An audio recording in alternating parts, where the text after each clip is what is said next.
Olá! Hoje a gente vai fazer uma análise focada num caso bem particular, o da Francesca Stavrakopoulos.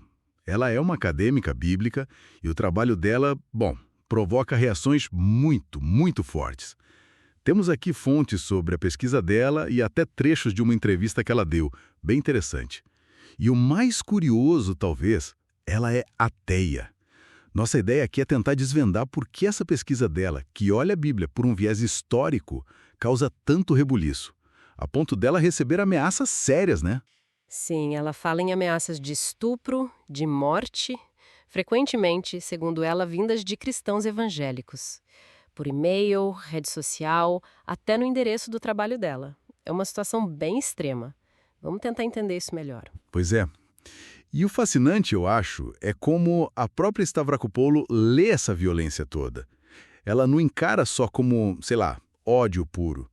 Ela sugere que isso reflete um medo muito grande, inseguranças profundas, sabe? Pensar bem.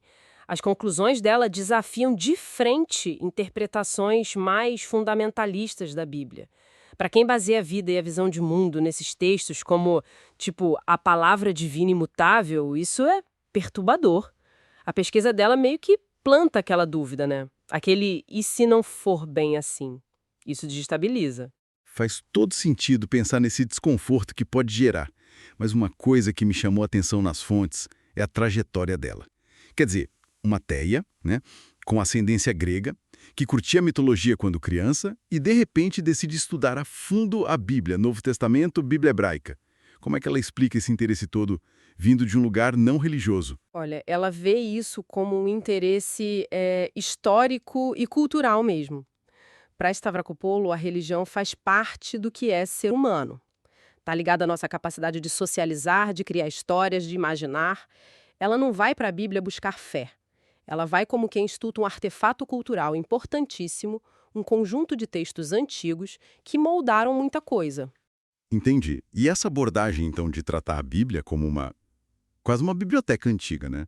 Uma coleção de textos de autores diferentes, épocas diferentes, com edições, revisões, até contradições internas. É aí que o conflito explode, né? Exatamente. É o ponto nevrálgico, eu diria.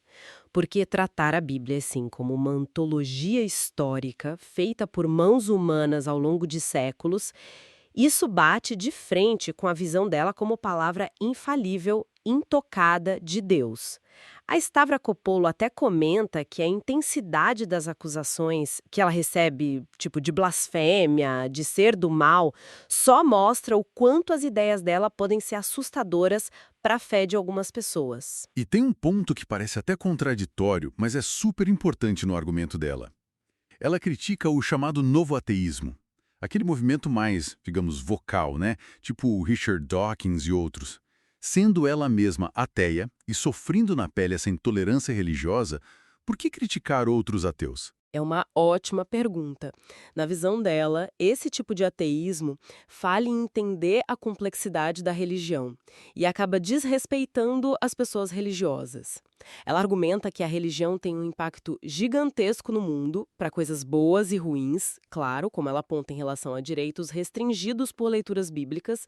Então, por isso mesmo, a religião precisa ser levada a sério.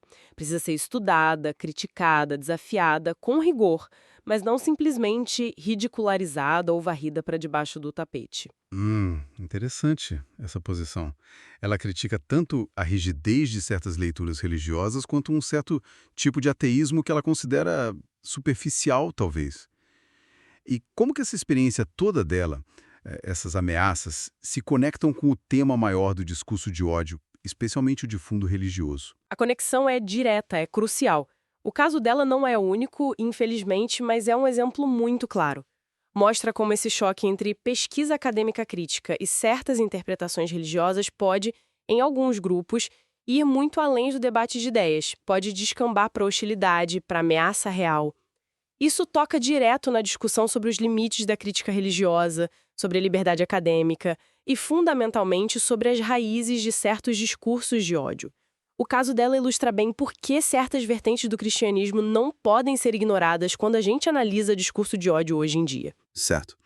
Então, o que a gente pode tirar disso tudo? A história da Stavrakopoulos, as reações ao trabalho dela, funcionam quase como um estudo de caso dessa colisão, né, entre a investigação histórica, crítica e sensibilidades religiosas que são muito profundas para algumas pessoas. As ameaças que ela recebe são tipo um sintoma extremo dessa tensão toda. Exato. E acho que isso deixa a gente com a reflexão final aqui para quem está ouvindo, se a própria Bíblia, como a pesquisa histórica indica, e como a Stavrakopoulos estuda, se ela é essa coleção tão complexa, sabe? Cheia de camadas, de edições, de reinterpretações, até de visões que entram em conflito, tudo isso montado ao longo de séculos. O que isso diz sobre essa busca por uma verdade única, fechada, imutável nesses textos? E talvez mais importante, qual é a base, qual é a legitimidade para ter reações tão hostis, tão inflexíveis a leituras e interpretações diferentes se a própria natureza do texto é tão diversa, tão multifacetada? Fica aí a pergunta para a gente pensar.